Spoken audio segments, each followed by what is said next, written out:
susuko, di na bali mang gumarahe. Hindi importante ang pagmamadali, makukuha mo rin kasabay ng mga ngiti.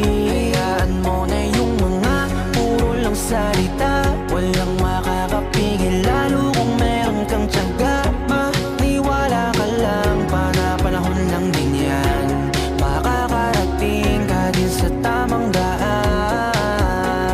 Samahan mo palagi ng dasal, huwag mo dapat kalimutang madalas magpasalamat, dahil lahat naman ng ito ay siya din naging dahilan sa bawat araw na ikay nahihirapan. Gusto niya lang na ipaalam na imposible ang po pwede na mangyari. Huwag kang matakot, maiwanan, di naman to paligsahan, para lang may patunayan, di na bali. Ang mahalaga, dapat maging masaya, lalong mahalin ang ginagawa mo. Sipagan mo lang, kahit nakakatamad, itutuloy mo. Walang masama hanggat wala kang tinatapakan tao. Yan